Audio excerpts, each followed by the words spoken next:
Hey guys, my name is Clayton Francis, and hopefully this is the beginning of a series where I just talk about the songs that I've written and how maybe the process of how I wrote them, and maybe a little bit of the meaning behind them, and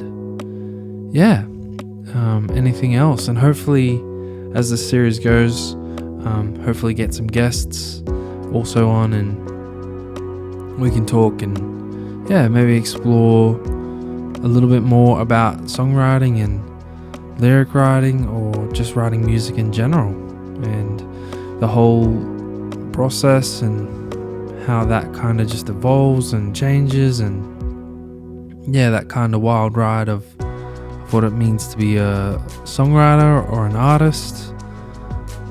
And hopefully you just get to know a little bit more about me along the way. So let's do this thing. If you have any questions about anything, whether it's about the song or whatever that may be, please feel free to shoot them in the comments, and hopefully I can reply back to those. So please like and subscribe if you're stumbling across this somehow in your algorithm. It'd be sincerely really appreciated. So let's get into the episode. I wish we could go back where things started. Yes, for the first time on my couch, I'm just nostalgic, hopeless romantic. I fell for you back in high school. So I just wanted to start just to talk about how I wrote these songs, this body of work that I've worked so hard for these last couple years, and basically give them the spotlight that I think that they deserve. And hopefully, maybe just point out certain things that you may not have listened or been aware of. Hopefully I can point them out. Hopefully I can point out things that maybe you as the listener weren't aware of, that I maybe had painstakingly thought of for too long. Let's get into it. So the first song I wanted to talk about is Best Friend. It's my most recent single, and I guess I'm really proud of it. First and foremost being the, first real love song, unapologetic love song that I've ever written. I've written love songs in the past, but maybe had approached them differently to kind of get away from the cliche-ness of what it is to write a love song. Sometimes as a writer you just want to kind of break new ground when it comes to writing something, or approach something in a different way that maybe nobody has before. And I guess love songs are one of those things that I've written so much, other than maybe sad songs. I remember back in early days of trying to write music, and particularly when I was in my band, we were called Until Home, and just remembering how hard it was to write just like a basically simple, straightforward love song. It's a lot harder than you really think. I guess the good ones are. It's harder to draw from and kind of make things not relatable, because obviously everyone's experience is different, and you can have universal themes and things, but it's hard to really translate for someone to really connect with. This well, let's get into it. So, like, first writing something like this, and I guess that's why I wore this. I was definitely heavily influenced by a band I stumbled across many, many years ago, called Laney.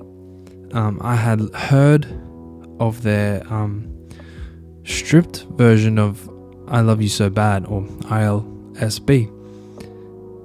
And yeah, basically, from there, like, I was super inspired by them and their sound, and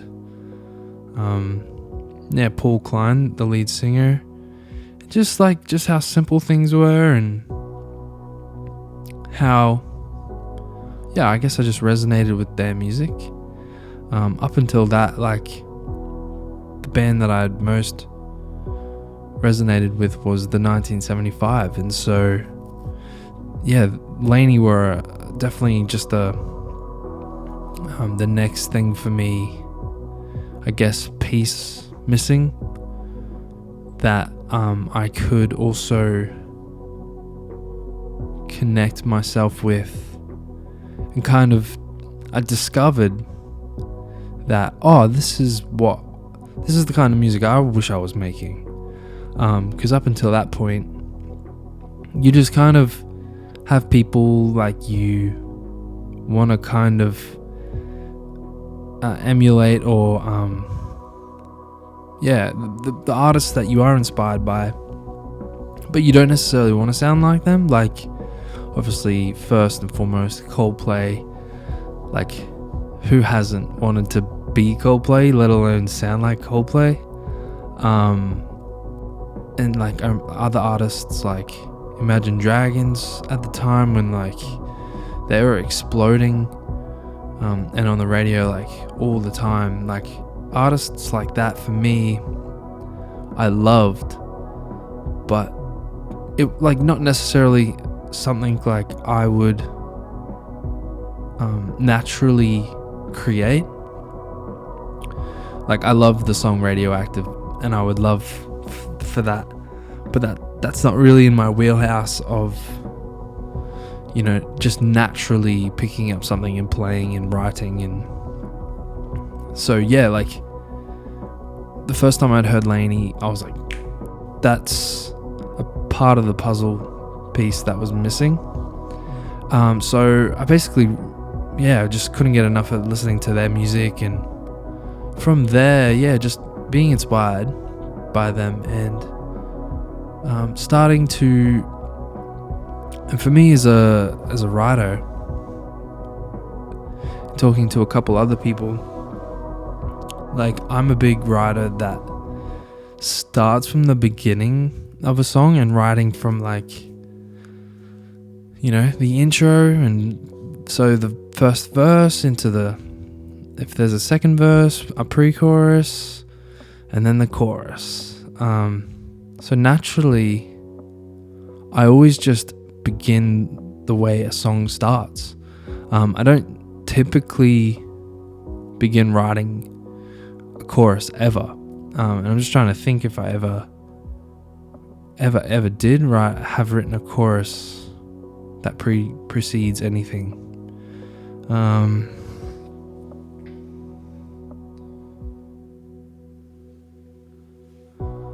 No, I'm a big chorus writer after. I can't think of anything. So, with Best Friend, I basically just started playing chords. I believe I had so the chords that they are now, I'd played them in that sequence, and maybe had a different melody, but kind of had that same kind of vibe to it. And so I'd try and write to it and try and see if anything that would stick. And I just remember one time just writing, and basically it just fell out of me or whatever.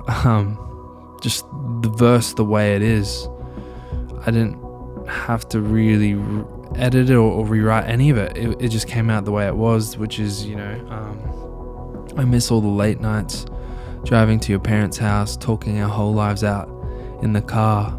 Midnight was your curfew. We broke it every single night because I wanted to spend more time with you. That is such a vivid memory for me that is so real, and like that actually was so true to our experience dating my then girlfriend and now wife. That was just what our experience was. So like that just like fell upon me at one stage, and I just wrote it as it is, which is really special. And like sometimes you'll get something that will drop, or you'll stumble across something and it's the seed of an idea, or like it might just be the melody, it might just be the first line of the lyrics. This just fell out, bang, all as it is.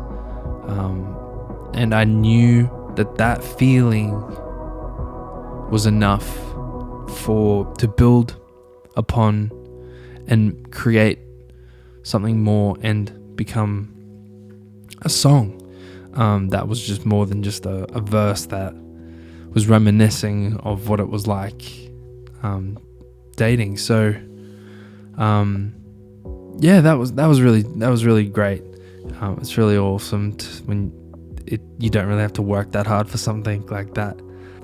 So after the verse came the pre-chorus, and I really remember just being up in the air as to how I wanted the song to evolve and progress. I remember the verse was a little bit, I had different variations of how the verse music was. Like it was more up, had more instruments or had drums in it. Just remember really just it was the first time I had to be kind of open to like less is more, I guess, for me. In my production, I like to usually do a lot more with what I have, unless it's very intentional. So yeah, I remember just deliberating a lot about the pre-chorus, and just something as so simple as just changing the chord progression. You can just sometimes like come up against the wall, or you feel like you just, beating yourself up against the wall, just trying to like you're trying to figure out whether that's the right thing to do. And typically you don't know until the lyrics that become almost the final product are what changes like your mind. Like you'll be amazed by like sometimes all something takes is for the ball to drop in terms of what lyric just changes everything. So that basically the pre-chorus the pre-chorus became what it became because the lyrics so much has changed. So much has changed, yeah, you changed your name, yeah, you took my name. So the pre-chorus became what it was after the lyrics came, which were so much has changed, yeah, you took my name. It made the verse make more sense. So because obviously I was singing I miss all the late nights driving to your parents' house, but didn't know what timeline or place this song was set. And so yeah, just like after the pre-chorus, it really just made sense that like this song was just I was writing this song about that feeling, or that reminiscing or longing for what it felt like at the beginning of like the relationship, or what a relationship can feel like, and how things can evolve and relationships can evolve. Yeah, which led me to the chorus. And so I remember taking this song to a good friend of mine, Phil Hancock, who I'd met through Zachary, and we had written a bunch of stuff before this. I remember the first day meeting Phil. We wrote something pretty extraordinary, which actually never ended up. Neither of us ended up doing anything with the song, but it started a great friendship of what it was writing together. Like, we both just saw eye to eye with stuff, and they're a great pop writer, so obviously we got on really well. And so I remember bringing this song to them and just basically just unpacking everything and asking for advice of what Phil would do, or anything they could offer. Just being kind of stuck as to how I wanted the chorus to play out, and have this chorus that's super like poppy and catchy and rememberable, that's like but super universal. And I just remember Phil just offering all these options and stuff, which was really helpful for me.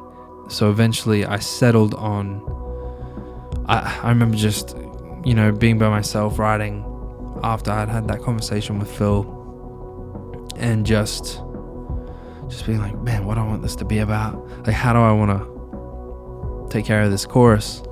And I just remembering a very specific thing that had happened between me and my wife, or my girlfriend at the time, where we had a belated Valentine's Day, and so we actually shared our first kiss on that day, and it was on my parents' couch in the living room, watching I don't know what kind of movie, but as you can imagine, that's quite a life-changing moment. As like I think, were we 15 or were we 16 at the time? Because we'd been dating for a little bit before, obviously, we had shared our first kiss. So that was special. But I remember just writing that lyric, I wish we could go back and kiss for the first time, on my couch, and just remembered like, this song and like this chorus has to be super personal, and that in that will translate to be universal to everybody, to kind of trigger their really specific experiences with whoever. So that was really sick, and really meaningful to me, to be able to write something like that and to have in my music, which is always special. I guess I just remember writing such a very specific detail. It was very big a couple years ago when I guess The Middle, like songs like The Middle, anything by Justin Bieber, like the more personal and specific you could make details, the better the pop song people would perceive it to be as. So and the Chainsmokers, oh my gosh, songs like that, just people like artists like that really changed the landscape of lyric writing. Whereas like up until then, like if you look at any really Coldplay song, it's super like vague as. I just remember being proud of that line. And so that set up the rest of the chorus, and basically there, so then I wrote the lyrics, I'm just nostalgic, a hopeless romantic who fell for you back in high school. And I remember deliberating a lot on the end of that chorus as well, which is really frustrating. I can typically know when the song has the right thing at the right place and right whatever. Like, it's just one of those gut feelings that I'm aware of, that like I know a song's not finished until all the pieces are in place. And so I remember ending the chorus on I remember lyrics like, I'm just nostalgic, a hopeless romantic just being like, I kind of wanted to be like, I wanted to have the word like sentimental in there as well. Like, so I don't know what came first, whether it was nostalgic or sentimental, because I'm definitely both. Or I guess they can mean both. Both can mean the same thing. Yeah, I remember like trying to finish the chorus ending on the word sentimental. Obviously, because the whole song was me being sentimental about my relationship. And yeah, just remember just deliberating heaps, rewriting, re-editing, reworking things. I should probably go back and try and listen to like any voice memos I have of how the chorus did used to go, because the melody is pretty, is what it was, or is what it is, or is what it always was.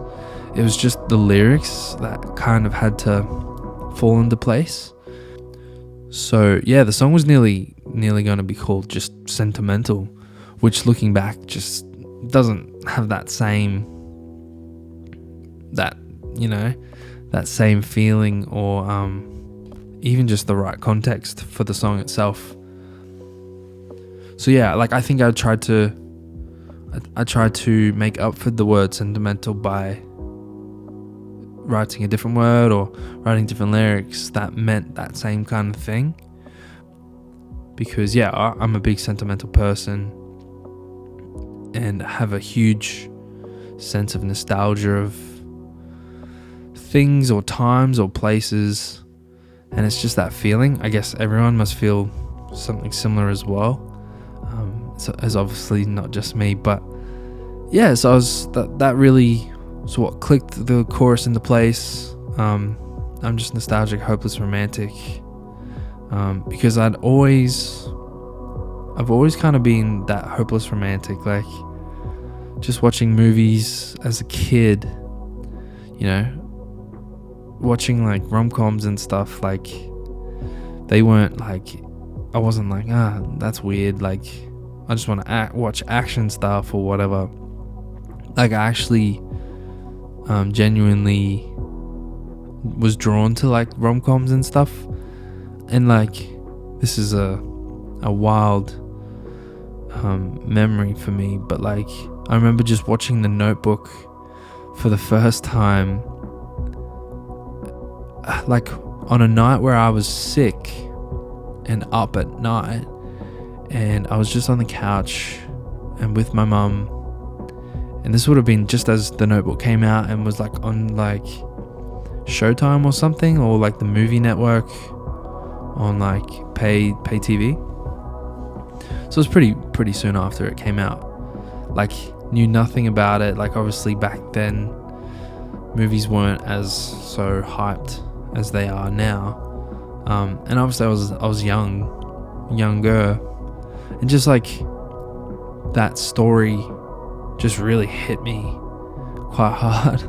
Obviously, like people can say whatever they want about it now, or you can look back at it differently, or but at the time, like it was really it was a well-made movie and was really great. And I just like, that's one of those core memories that like I have, where just you're up late, you're kind of sick, and your mum's like kind of with you, and you're just watching this movie without choice, like by no choice, like other than it just came on, and you're just like, oh, you just watch, and then you keep watching, and then you end up finishing it and just crying or bawling your eyes out or whatever. So yeah, I remember just like having that affinity for love ever since I was little. So yeah, I guess here we go, me being sentimental, nostalgic. So, and then obviously the end of the chorus, the lyrics are fell for you back in high school. Yeah, we obviously started dating when I think it was like end of grade 10, and yeah, so obviously we're high school sweethearts, and it's funny, like a lot of our friends around us didn't really think we would make it very long, so they all like would take bets as to how long we would last being together. One of my good mates at the time actually like had bet like no longer than 2 weeks, which was obviously very, very good confidence builder for the relationship. But as you can see, here we are. What are we now? 15 years later on, which is interesting because there's a lyric in the second verse that talks about, you know, at the time that I had written it, we'd been together for 12 years.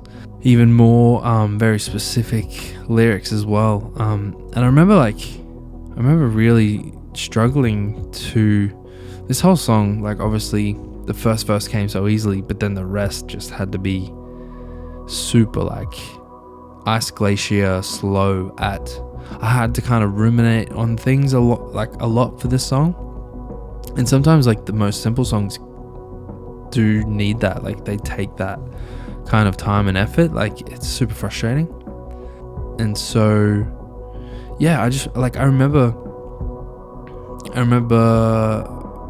at the time trying to write the second verse, and I was with my wife and just talking to her about stuff, and like how, like, obviously we'd been together for like 12 years at that point, and how like we aren't the same people we were back then than we are now, and how, yeah, it's just interesting. Like, you could either both grow together or grow apart or whatever.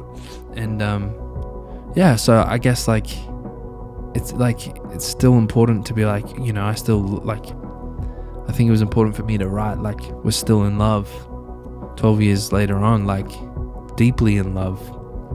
Like, I love that's kind of beyond just like surface level, obviously. Still discovering things about you I never knew. Like, you can be with someone for as long as 12 years and still learning, and like obviously that's like a good thing, because like obviously like you don't want to be like bored or sick of each other. But yeah, like, so that was really cool. That I guess, yeah, this whole song was just like, you know, just me bouncing, like me being in my own head and then just bouncing things off other people. So that was really helpful. And then the lyrics after that, I remember just like, so if you're following the format of the song, like it starts out with me saying I miss all the late nights, and so I'm remembering back, and then I say in the pre-chorus, so much has changed, yeah, you took my name, you know, so elaborating that we're married now.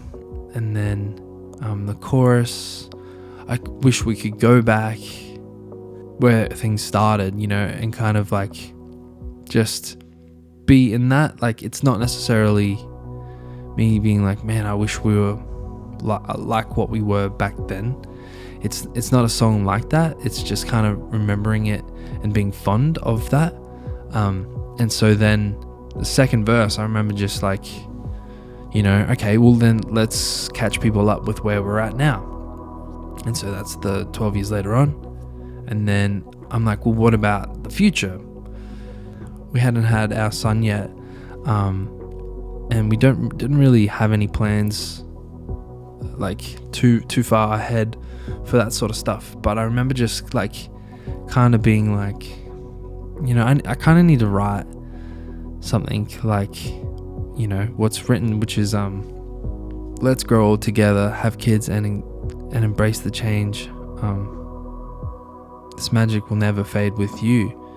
I just remember just writing like, well, if this song is just talking about, you know, all the different parts in our relationship, it would be nice to talk about the future as well, and not just be like, I wish we could go back, I miss all that, blah blah blah, I remember this. Like, I remember just being like, oh, it'd be really cool to kind of like predict the future a little bit, because I don't think we were ever like sure whether we did or didn't want to have kids or whatever. But yeah, that was cool. Like, I think it's just like that promise you make to each other, like obviously getting married, and the plan is to grow old together, and but yeah, having kids and stuff, like that was cool. So yeah, I guess into the second pre-chorus, and I'm a big believer of like pre-choruses being different.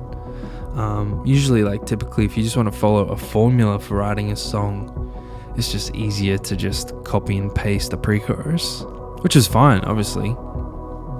But when it comes to like certain songs, like, you only have so much time and things to say that, like, you can't really afford to like not expand on the song itself. Like, especially if your choruses are the same, like, you only have so much time and space to play with stuff, especially lyrically. So yeah, I just remember being like, oh, pre-chorus 2 has to be different, which is obviously can be difficult. Like, you know, it's like anything. Like, if you try and rewrite a chorus, like if you have 2 different choruses, like that can be challenging. Like, it's challenging enough to just sometimes write just one chorus or one pre-chorus. So yeah, I remember writing the second pre-chorus. We'll make new memories, buying groceries. Yeah, I really like that. Those lyrics, like how simple like love can be between 2 people, that you can just have you can make really great memories, even if it is just going to the grocery store and buying groceries together. Like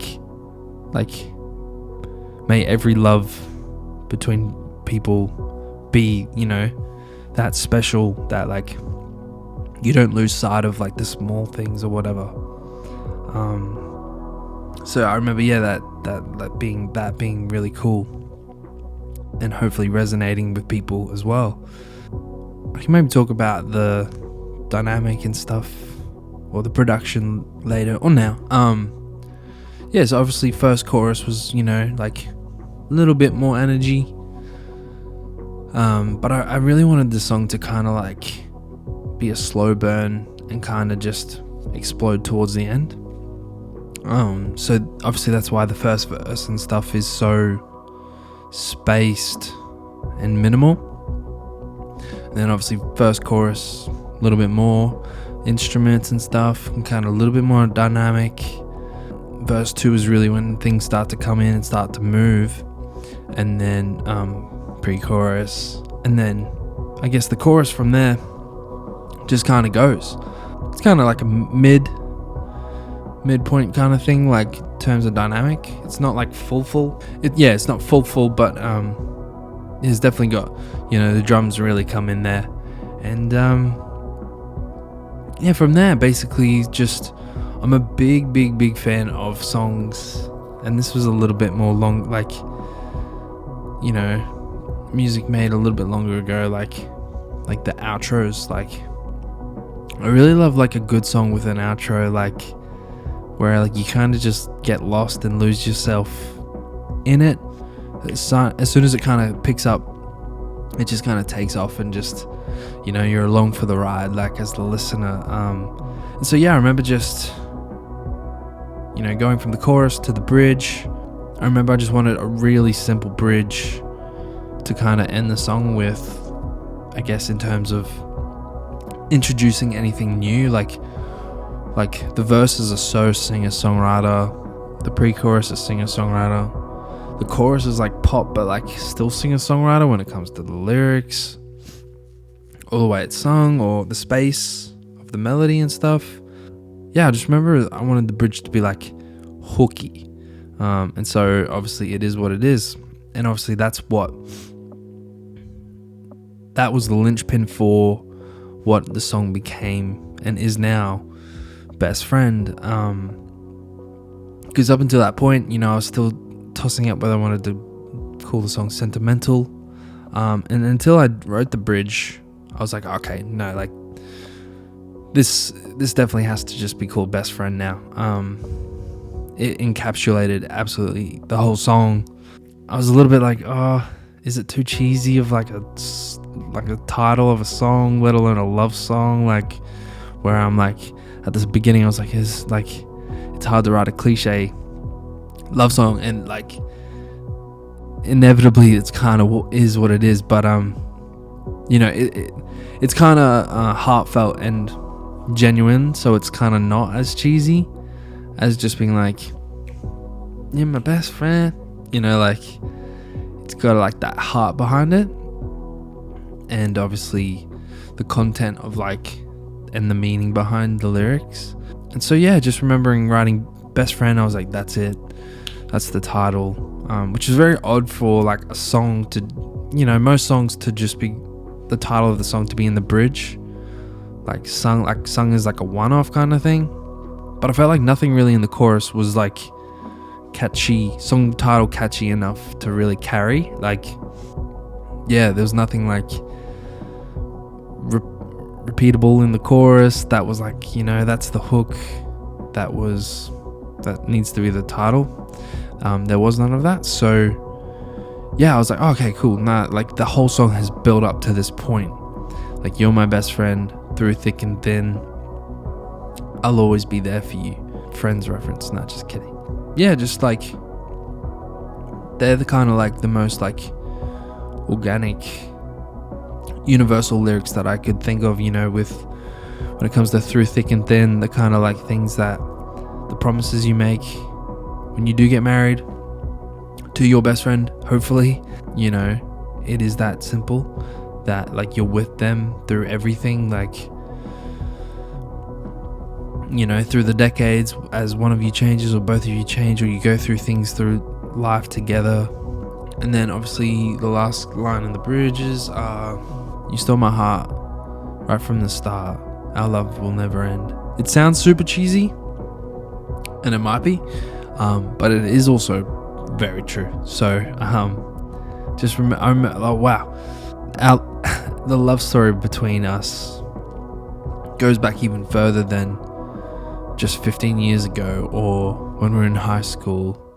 I actually would play soccer with my wife's brother when we were like, I think as early as 8 or 9 years of age, and just remembering seeing this girl on the side of the field as I was playing soccer, and remembering like that being my mate in my team's sister, or twin sister, and just kind of having that attraction even as far back as that, which is super crazy, because like it seems made up, or like, you know, that sounds good, but like we were genuinely, like from my perspective, you know, having that initial infatuation beyond like, you know, like we had never even communicated or interacted. We had never interacted before, or during that time. It was just like that spark somehow, like even that young, which is so crazy. And in hindsight, like she was the same, like, and that sound like, I'm not making that up, like she'll tell you like she also had that like connection or attraction to me as well, which is super crazy all these years later. Crazy. So a super simple lyric in the bridge is actually super like, yeah, how meaningful and, you know, genuinely a moment in time in our relationship, even before it began. And so yeah, from there, like, I'm a big fan of outros, so just knew I just wanted to keep putting layers in and the dynamic to kind of build, which is what happens, you know, you hear those like high synths on the quarter notes, which is super dope, like, and kind of has that 80s vibe to it, sound to it, which I'm a huge fan of, like the 80s kind of sound and stuff. I'm a huge fan of like the 80s kind of sounds and synths and stuff. Growing up in the 90s, listening to my parents' music all the time, like, strangely enough, like something like the Eurythmics or Eurythmics. Oh, I don't know why I'm like blanking on that right now. Just listening to like their, like, I guess Essentials album, or like their compilation or whatever. They had some great songs. Just remembering listening to that album heaps, while kicking the soccer ball outside. Super weird. They would just play the CD on the CD player, and just that kind of just bled into my musicness. I don't know, so the synths and stuff of that time and era really just have really influenced me. I try and put that in my music now. But yeah, and so that kind of thing, and my influences of LANY in the 1975, you can hear the guitar kind of just being a little bit funky, the synths going, the drums, I was just knew I wanted it to kind of end as a celebration to kind of end on, and kind of have that feeling of euphoric, just this celebration of our love story, which is awesome because I could dedicate it to my wife and my best friend, to be for us, which is really special. So I'm still super proud of that song, and still listen to this day. With my son now listens to it in the car, my wife listens to it. It's super proud of this song being a just unapologetic love song. I'm super proud of it. When I talk about the other songs or love songs that I wrote, they kind of approach just completely different, approach differently to love. They're not just I love you, but they kind of explore other themes within love. Whereas this one's just a happy fun time, just remembering and reminiscing, So I hope you enjoy listening to it. Let me know what you think, or if you have any questions about it. This is just the first of many where I just talk candidly, I guess, about the songs I've written, or the songs I write, or the production, or whatever. It's been fun just talking about, just thinking and about everything, whether it was about music or not. Hopefully I'm going to try and get some guests and maybe start something a little bit more than just, talking about the songs, and maybe talk about just writing or other people's experiences of writing, them sharing their songs that they've written. It's been fun. My name's Clayton Francis, and hope you enjoyed this episode where I've been talking about best friend. Hopefully I'll catch you on the next one. Thanks.